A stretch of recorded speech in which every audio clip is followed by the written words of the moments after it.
S is for spoilers. Hello, awesome people on YouTube. How are ya? Good? That's great! Welcome to another video where I talk about a random horror movie that I recently watched. Still working on that title, but now I know what you're thinking. Crusader! There are so many great horror movies that have been released throughout the last few years alone. Surely you'd want to discuss one of those. Surely you'd want to talk about something mainstream. Something everybody knows about. Right? Well, here's the thing. I'm built different. Sure, I could be the zillionth person to talk about your Terrifiers or your Mithregans, but where's the fun in that? Shouldn't I, as a content creator with an astounding, however many subscribers I have by the time this video uploads, strive to forge my own path, make my own unique mark on this world? To that I say, yeah, I can do that, I guess. Anyway, here's the ABCs of Death. The ABCs of Death is a 2012 anthology movie about, well, death. It's one movie consisting of 26 short horror shorts, each revolving around a cause of death that starts with a certain letter of the alphabet. You know, like S for stabbing, or C for choking, or G for grooving. So what drew me, the great Crusader, with 3 R's, to this very film? Well, frankly, I really found myself drawn to the premise of it all. I don't know if you guys know this, I don't really talk about it much, but, you know, my favorite horror movie of all time is like VHS, you know, which is an anthology. Now, usually, an anthology will just have 4 or 5 stories in it. But 26? I had to see how they pulled it off. Plus, when you've got 26 stories, surely you'd think that most of them are good, right? Right? Well, I've already seen it, so I know the answer. But I'm gonna pretend I don't. Alright, without further ado, let's jump into the ABCs of Death. We start with an opening sequence with a bunch of letter blocks being covered in blood. You get it? Because ABC and Death? Wow, what masterful writing. I can already tell that this movie is going to be absolute cinema. We then go on to our first segment. A is for apocalypse. So some old guy is just chilling, you know, in his bed, eating bread, getting fed, when some lady walks in and holy shit, okay, we're off to a flying start. She stabs him in the hand and the throat, then walks back into the kitchen, grabs a pan full of boiling water, and splashes it in his face. Jesus Christ. Wow. Okay, so then what happens?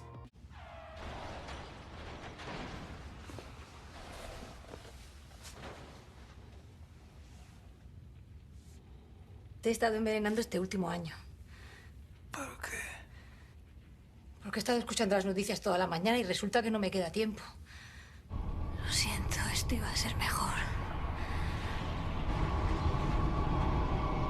Pero no tuvimos tiempo.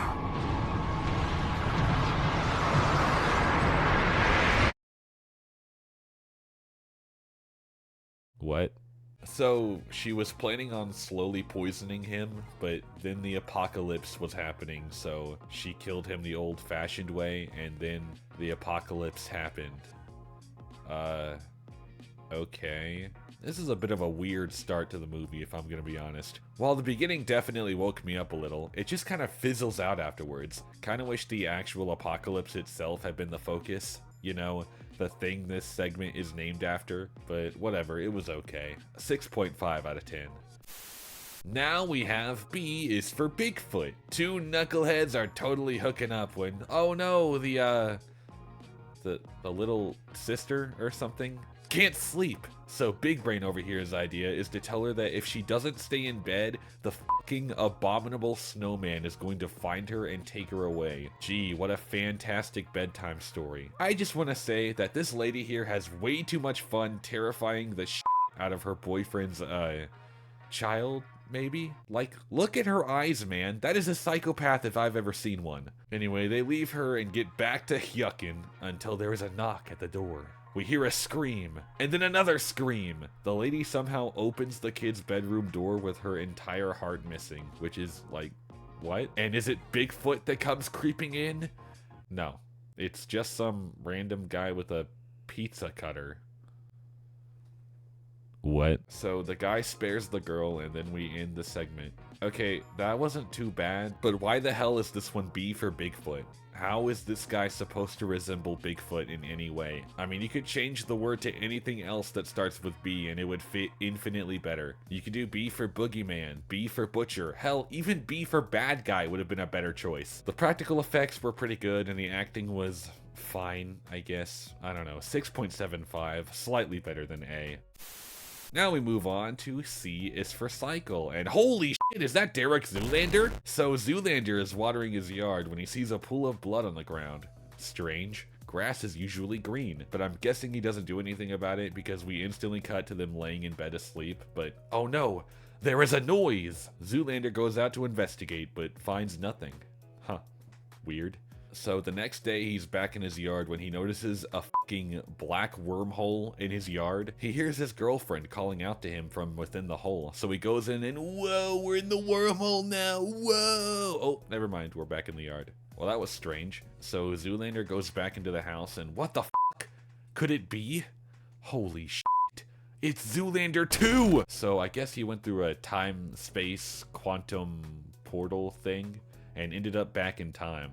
That sucks. So it's daytime now, and our Zoolander is watching past Zoolander go through the wormhole again. After he's gone, he walks up to it slowly, when out of nowhere, holy shit, Zoolander 3! So this new Zoolander wraps a hose full of barbed wire around his neck and kills the first Zoolander, then drags his body into the wormhole before walking back into the house. We see that the blood from this commotion is actually the same blood that caused the entire conflict in the first place, before cutting to the title. Huh. So, okay. So, does that mean that the guy we were following also killed a version of himself at some point? If so, why did he go through the portal if he supposedly already knew what would happen? Or was he the beginning of the cycle? I genuinely have no clue. This segment was a pretty cool idea, but I feel like it falls apart a little bit as soon as you actually think about the logistics of it. Still, I found it surprisingly investing. 7 out of 10, best one so far. Next, we have D is for Dogfight. Shown entirely through slow motion, we see a grizzled man enter a boxing ring to fight a fucking dog? Are we serious? Okay, f it. Let's see a guy box a dog. I know who my bet's on. So the fight starts and the dog immediately knocks the guy to his feet. What the fuck, man, really? You know how much I bet on you? I'm gonna lose my kid's college. Not the fund, to be clear. I bet my kid's entire fucking college. The dog throws in a mean bite, and so does the guy. Ew. The man throws a clean left hook before getting on his feet. He then throws a right, then a left. The dog goes for a fucking uppercut, but he dodges. The guy throws another killer punch. There's a fucking baby here for some reason. Goo goo gaga. Punch after punch after punch, but it's to no avail. The dog looks at him with the most "is that all you got" face I've ever seen a dog make. The guy throws another punch, but the dog is too fast and grabs him by the neck, knocking him to the ground. But just as the dog is about to go for the killing blow, the guy yells out one simple word: "Buddy!" Boom! Yeah, so it turns out this is the true owner of the dog, who was stolen, which was alluded to earlier in the segment by a hanging missing poster. The dog's current owner yells at him to finish the job, and the dog gives him the most bombastic side eye ever. It's so fucking perfect. Bro left everyone in the ring speechless with that look. Even the baby was taken aback. So, the owner and the dog reunite and go John Wick on everyone's ass before we cut to the title. Damn. Kind of went hard, but also if he could have just said buddy and taken back control, why didn't he just immediately do that as soon as the other guy let go of his chain? What, did he just feel like squaring up with his dog before freeing him just to make sure he hadn't gone soft? Maybe that's how they say hi to each other. Who's the judge? Oh yeah, I am. That one kind of funny plot hole aside, this was actually really cool with a distinct sense of direction and camera work. 7.5 out of 10, going to the top. Okay, seriously though, why was there a baby? E is for extermination. This one's pretty simple. A guy gets bit by a spider, then we see him go through his everyday life and he'll occasionally look at his bite. For some reason, there's a scene where we watch him jack off. Not sure why we needed that, but okay? So one day he catches the spider and kills it. Then he looks in the mirror and a bunch of spiders start crawling out of his ear. Ooh, spooky. And then we cut to the title. This segment was both over-edited and under-edited at the same time. Not only did we not need to see him pleasure himself and then have a conversation with his girlfriend about the time she put a finger in him, yes, that happens, but this segment is also filled with hordes of loud dramatic music and unfitting suspenseful noises.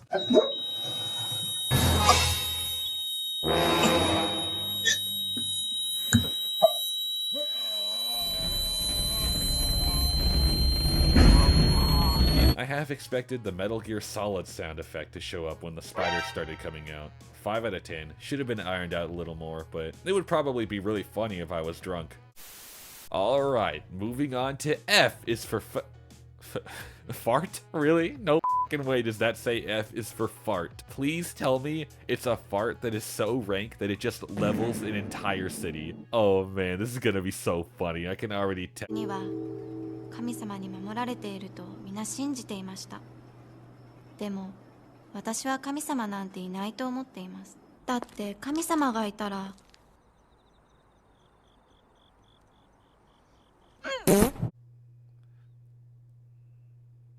Did I switch tabs or something? Is this still the same movie? It is. Huh. Hey, what the fuck? This one is about a student who farts in front of her teacher and is then embarrassed by it. Then for some reason, this causes her to gain feelings for her teacher. Why? Why would... what is this? Holy shit, a fucking earthquake is happening. A black gas, only described as a fart from God, ravages through the city and kills all of the unnamed characters. I say that as if I remember these characters' names. So, fart student and her teacher seek refuge in a building, and, I'm just gonna play it for you. 私、あんなガスを吸って死にたくない。どうせ死ぬなら、先生のおならかきたい。いいわよ。臭くてよかったら。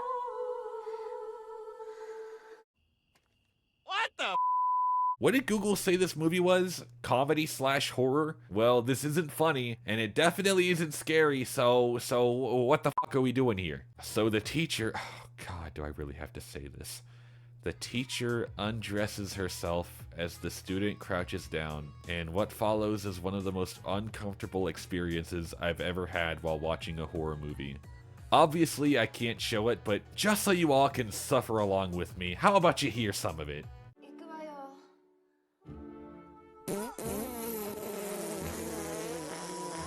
You're welcome. Oh, but wait, that's not all. Did you honestly think that it would stop there? No, sirree. See, after that entire ordeal, the teacher sucks up the student in her ass like it's a fucking black hole, and the student is transported to a fart world where she and the teacher can live happily ever after. That was a sentence I just said, wasn't it? You know what's crazy? That's not even the grossest part of this segment. The grossest part is the way these two fucking weirdos kiss. Oh my goodness! Oh, also, because for some fucking reason, every segment has to transition to a red screen, the student begins farting blood until it covers the entire screen. Just in case there was still a hint of your lunch left in your fucking stomach. Jesus fucking Christ. I've heard of barely disguised fetishes in a horror movie before, but you forgot the horror. It's just oops, all fetish. What a fucking terrible watching experience. 2 out of 10. Let's move on, shall we? G is for gravity. Ooh, cool, a POV camera. Nice. So a man goes out to surf and then drowns. Like, immediately. Okay. I guess the implication is he took his own life because you can see him filling his backpack up with bricks. But still, this is really all you've got. The shot of the surfboard floating vertically was kinda cool, I guess, but that's really all I gotta say about this one. 5 out of 10, easily the most forgettable one so far. Wait, so you can just fade to red? That's an option? Why did we have to watch a girl fart blood in the last one? Was that a director's choice? What is wrong with people? H is for hydroelectric diffusion. Ooh, that sounds cool and scientific and grounded. I wonder what it's about.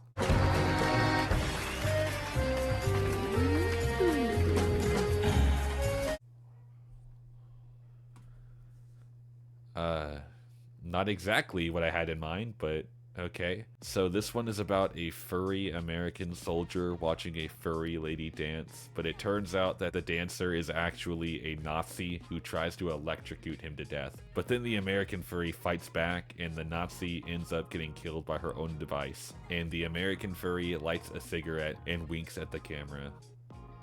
This movie is just an infinite new sentence generator, huh? This one was definitely a bit out there, but I surprisingly had some fun with it. There's some good slapstick occasionally, and the way the evil furry gets killed is fucking gnarly. However, I don't think anyone was asking to see the evil furry's papier-mâché prosthetic boobs. At least, not anyone sane. But yeah, anyway, this one was dumb fun, but definitely a little too weird for me to really call it good. 6.75 out of 10. I is for ingrown, is about a husband injecting motor oil into his wife and then leaving. That's it. That's the whole thing. We hear the lady do a thoughtful monologue throughout it, and the practical effects are really good, as well as the acting from the lady whose name I was too lazy to look up. But besides that, this one is just kinda okay. 6.25 out of 10, whatever. J is for Jedi Geki? You know, yeah, let's go with that. This one is about a samurai, trying to take a shit. Jesus, dude, breathe. So this guy's about to be executed or something by this other samurai, but right as he's about to do it, the executee starts holding in laughter, like a lot of laughter. I don't know why he's doing it. I haven't really told a good joke in a while, so I don't know. So the guy gets ready to execute him, and oh my god, what in the 7 layers of hell is that? Why are you still hesitating? Kill that fucking thing! God, could that face get any more demonic? That was not an invitation. Holy shit, he's doing tricks! Euthanize this guy! Okay, anyway, after the guy sweats more than I believe is humanly possible, Jesus Christ, some guy off screen asks him what the holdup is. The executor looks back at the other samurai and sees that since he's been taking so long, he's decided he's gonna try to do it himself. Well, not wanting to lose credit for the kill, the executioner finally beheads him, and then this happens.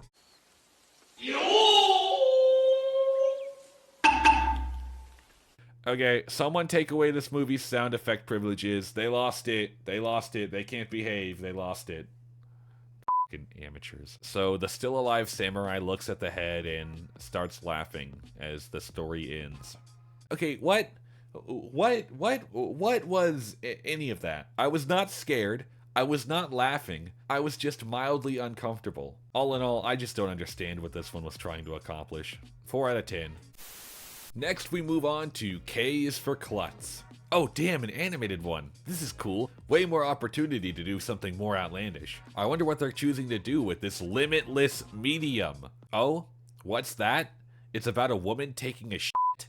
That's awesome. I'm so happy about this information. So the woman's poo comes to life, and after some wacky shenanigans of her trying to put the poo back in the toilet, the poo launches back up her colon and comes out of her mouth, killing her. What? How does this make her a klutz? Wouldn't it make more sense if she slipped on the poo somehow and smashed her head against the sink or something? The only thing I really cared for in this one was the animation style was kinda unique, but otherwise forgettable as hell. 5 out of 10. Okay, now we got L for holy shit, is that Timo Gianto? That's the VHS 2 guy! What the fuck is he doing here? Oh, hell yeah! Movie, you have gained back my attention with one single name. This is gonna be epic. So this one starts with 2 guys strapped to chairs, surrounded by what can only be described as freaky occult people, seemingly led by this one lady. So, these 2 guys are shown a woman and have to... They have to masturbate to her in front of all these people. Oh, okay. Hey Timo, quick question. What in the actual so these guys have to stretch their pepperonis to whatever is shown to them, and whoever finishes first is the one who they don't brutally murder. Wait, so it's whoever finishes first that wins? Finally, a competition for me. This one is just f***ing gross, man. There is a way to execute a concept like this, I guess, but they just make it all so hard to watch. We follow this one guy going through these, like, trials, and each thing they crank it to is progressively more and more gross. At one point, he finishes and some blood squirts near the camera. Boy, am I sure glad I got to witness that. Truly a revolution in storytelling right there. Timo, what is this, man? What is this? I know you can make good I've seen it firsthand. Why are you making me watch a guy pull his lever until it can't be pulled no more? You better finish your segment off with a bang, or else I'm gonna be really disappointed right now. So anyway, the guy makes it through trial after trial, to the point where no! No! No! Timo, no! Bad Timo, bad! F*** this, we're skipping ahead. 0 out of 10, worst one so far, I need a shower. M is for miscarriage. We watch a woman take a shit again, and she has a miscarriage. Wow, how innovative. The only one this thing has going for it is the title isn't revealed until the end, so the whole miscarriage thing is just kind of a twist. But it's literally like 30 seconds long, and a quarter of that is the camera slowly zooming into the used toilet bowl. 3 out of 10. This one was dumb and gross and dumb. Wait, is that Ty f***ing West? What is going on? The bills cannot be this high. In is for nuptials is about a guy who uses his parrot to propose to his girlfriend, which is kind of cute, but then the parrot starts repeating things heard from another girl who the guy is having an affair with. So the fiance grabs a knife and we cut to the parrot as tomato sauce pours over the screen. This one was harmless and fine, and I don't really have much to say about it. 6 out of 10. Alright, we are 14 segments in. 14. How many above average ones have we got so far? 1, 2, 2, just 2. Wow, just f***ing 2, really. Let's hope this movie picks up in the later portion, because this is not a good first half. O is for orgasm. A lady has an orgasm and then dies. Okay, sure, I guess, whatever. There were some cool shots here and there, I guess. I don't know, this one is just so vague and uninteresting. Just feels like I'm watching a pretentious commercial for a cologne that smells like battery acid. 4 out of 10. P is for pressure. It's about a lady who needs to take care of her children. So she gets hired to make a snuff film where she caresses a cat with her boot and then just f***ing stomps it to death. And then it just ends.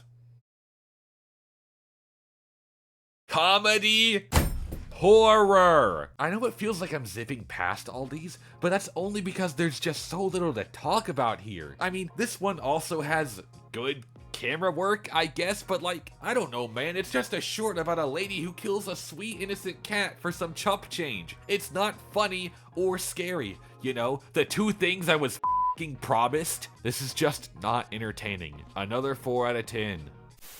Q is for Quack is about the actual directors of the segment, Adam Wingard and Simon Barrett. Is everyone from VHS2 here? What the f***? This one takes a meta approach to the format and literally is about the directors trying to find a way to do a short revolving around a word that starts with Q. Eventually they choose Quack and decide to shoot a live duck and film that for the story. This feels really immersive with the last few shorts because their idea also has no story and it's just the mere concept of something being killed. So Adam and Simon head out into the desert, each with a pistol, and somehow they both accidentally shoot each other, leaving the duck completely unscathed. This short was a hilarious breath of fresh air after what I've been slogging through for the past however many minutes it's been since we talked about an actually good one. Adam is a good comedic actor, and Simon, well, he's a really good director. He should stick to that. But yeah, funny short that made me chuckle. 7.75 out of 10. Finally, something good? Please, please tell me the next one is at least passable. I'm begging you. R is for Removed is about a guy whose skin is made of film reel, and so people harvest it to make movies. Then, when his skin no longer produces said reel, they plan to euthanize him, but he breaks free, kills multiple people, then walks to a train yard, takes his own life, and then it starts raining blood. This one was okay. It had a cool concept, but I feel like it didn't really execute it to its full potential. I don't understand why the sky just rains blood at the end. Was it just for the transition? Because you can just fade to red. In fact, I would prefer it if you just faded to red. Some segments should have just faded to red, but instead they did stupid shit like this. Also, I did not need to see this man shove his nurse's head into a bedpan full of shit. Just because you put gross stuff in the movie does not make it good. 6 out of 10. Fine. I don't know. This movie is starting to break me. S is for Speed. Starts with the lady holding another lady at gunpoint as she escapes the clutches of a mysterious man in black. She shoots the man, but he just gets back up. The lady then pulls out a fucking flamethrower and tries to burn him alive, but it doesn't work either. She then drives off with her hostage in the trunk until the man catches up to her again, this time while driving a ride of his own. She stops and hides behind her hostage, but the man simply pushes her away, saying it's not her time. After pleading, the woman gives up and takes the man's hand, only for it to be revealed that the whole thing was a hallucination had by an overdosing drug addict. The segment ends with her friend injecting the same drug into herself as she starts to have her own hallucination. Damn!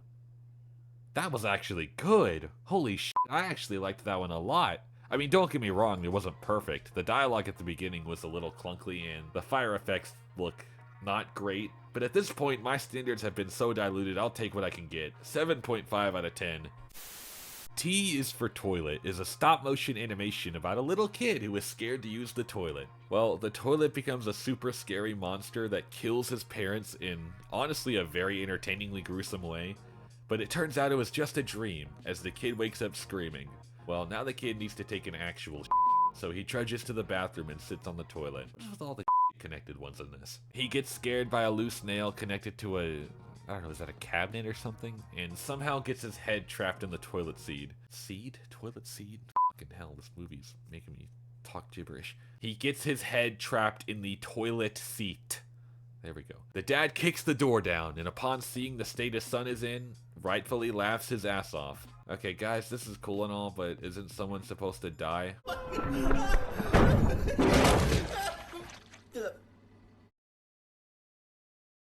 Holy shit!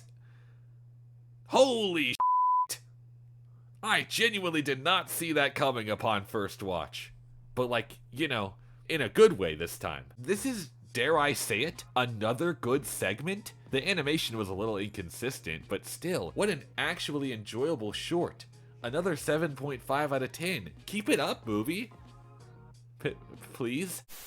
U is for Unearth, and is a video of a bunch of guys unearthing a vampire and beheading it. That's really about it. This one is super simple, but it wasn't bad. Had some good shots here and there, and the found footage style is always a pleasant surprise. The sounds of the monster were also really well done.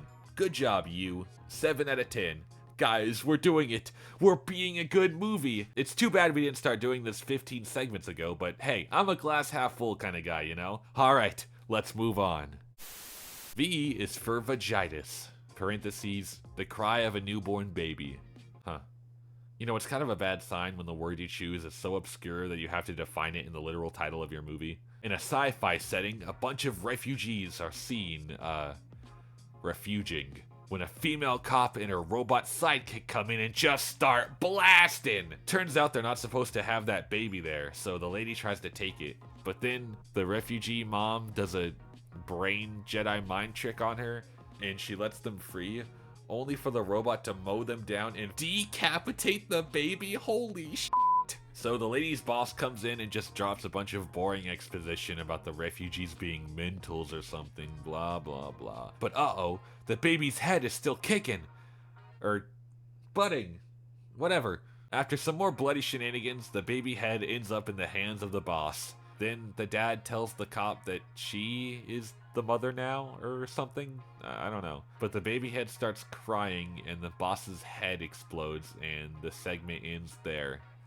Okay, I know I've said this plenty of times before in this video, but what? This segment is just weird. It feels like they just threw in a bunch of different sci-fi tropes in a blender and pressed the power button. It has some good action, but it ends right when it gets interesting. 6 out of 10. Damn, the streak finally ended. Well, at least that one wasn't atrocious or anything, am I right? Why did I say that? W is for WTF, and is about a meta take on the movie's format. Again, they do it twice for some reason. Cool. This guy is trying to figure out what to do for his segment, just like Adam and Simon. He pitches a bunch of ideas to his friend, who shoots them all down. And then they watch the news, and a bunch of random stuff happens, including not only the things they suggested, but clown zombies, chemtrails, a bat newscaster, and other things that I don't even know how to explain to you. The segment ends with the decapitated head of the main character and an animated background going, WTF. This one was just stupid. We didn't need 2 segments that break the fourth wall, and this one was definitely the weaker of the 2. It's just a bunch of flashing gory images and lights while the guy on the news yells gibberish in your ear. The only good thing about this one is how fitting of a title it has. 4 out of 10. Well, guess we're back to normal. It was nice while it lasted, I guess. X is for XXL is a French segment about a fat lady who is constantly told by other people around her that she is fat. So she goes home, eats in the most disgusting way I've ever seen in my entire life, and then proceeds to cut off all of her skin until she has practically nothing but bone and flesh. She then dies because, you know, duh, and the segment ends.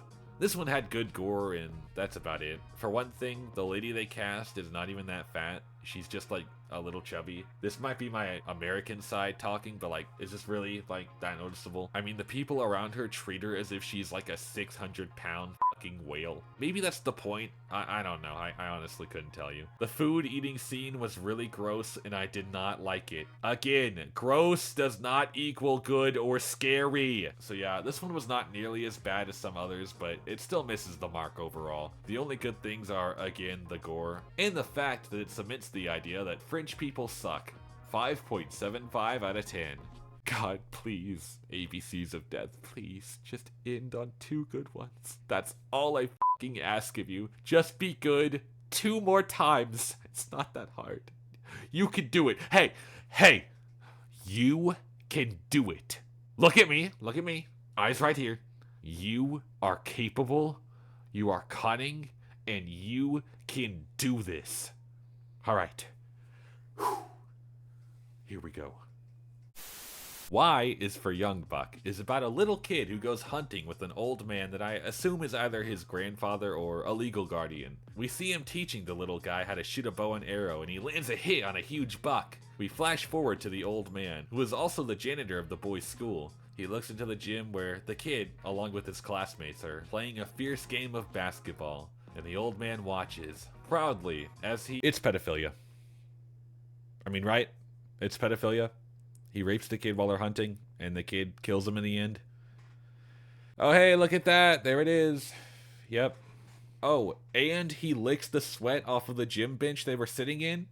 Okay. Cool. I'm just gonna... I fucking hate this movie. I would rather be strapped to a chair and forced to watch F is for Fart for 8 uninterrupted hours straight than watch this one again once. Obviously, its message is pedophilia bad, and like, yeah, no shit. But the way it does it is so fucking uncomfortable and gratuitous. For what it's worth, at least in this one, the pedophile gets rightfully murdered, but not before we get a long, sensual scene of him licking bench sweat. That's not okay, guys! That's not okay! You can't just have a character do the most obscenely disgusting thing in the history of disgusting things, and then punish that character as if that makes what you just put us through okay. All you had to do was imply that the kid was assaulted. This fucking travesty of filmmaking was completely unnecessary and genuinely made me want to throw up. 1 out of 10, fuck this segment. Stupid fucking Young Buck. Fucking fuck. Wait. Jason fucking Eisner? Z is for, oh, do you even fucking care at this point? Does anyone care? Do I care? Is going on even worth it at this point? What am I to do? We've had 25 segments, and only 6 of them I would genuinely call good. Statistically speaking, we would be lucky if this final segment is not complete and utter torture. But you know what? We survive. We prevail. We are going to get through this together. Okay? Hey, look at me. Look at me. Look into my eyes. We are so close to the finish line. We just have one more hurdle. Okay? We can do this. We are the goddamn human race, and we can persevere from anything. So let's roll up our sleeves, push up our nerd glasses, and get through this movie. Yeah, let's do it. Let's do it. We're gonna do it. Let's do it. Let's.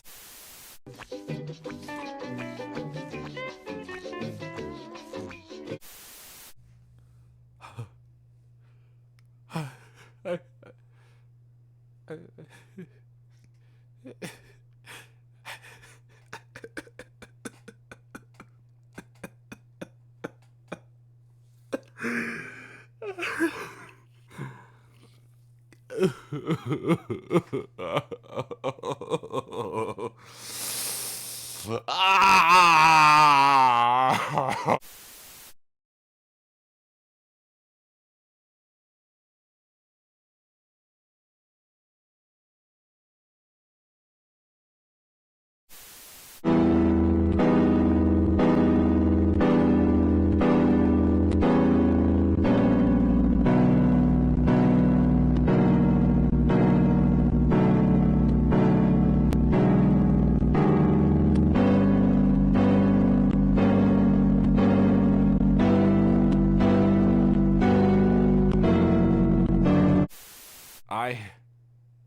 I don't even. There was so much fucked up stuff in that one that I don't even think I can show you a single frame. I don't know how to go on. You are looking at a broken man. One who has been through the deepest pits of hell. Through the bottoms of the filthiest barrels. And for what? To talk about a shitty indie horror movie that no one even thinks about anymore? What is this? What is my life? What am I? 2 out of 10. Terrible. But hey, no pedophilia, so that's something.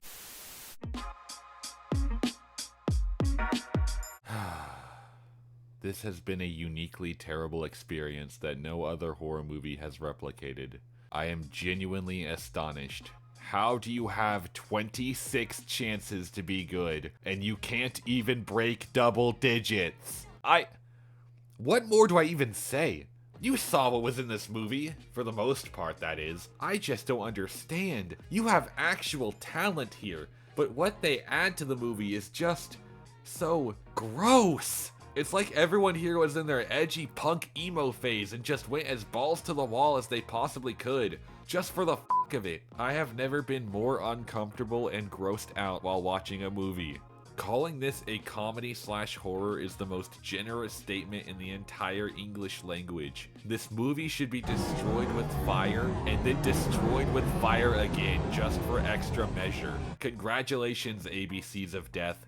You have been inducted into the Great Crusaders with 3 R's Hall of Fame as one of the worst movies I have ever seen. So, in conclusion, ABCs of Death is a bold movie conceptually and does hold a handful of worthy entries, but due to a vast majority of storylines that range from painfully uninteresting to downright traumatizing, in my eyes, this movie is a downright failure, which would tarnish the reputation of indie horror, that is, if anyone still talked about it. I added all the ratings of each segment together and then divided the sum by 26 to get an average of 4.9. But I'll be damned if I give this movie a f***ing 4.9 out of 10, so it gets a 3. Consider it a 1.9 pedophilia reduction fee.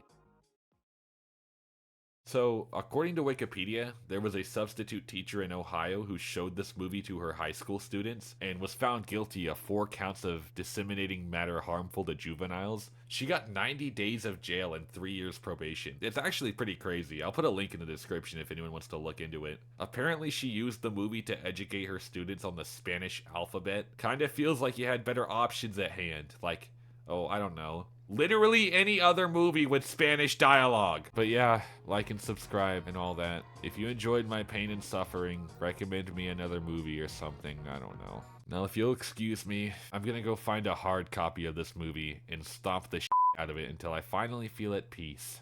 Bye!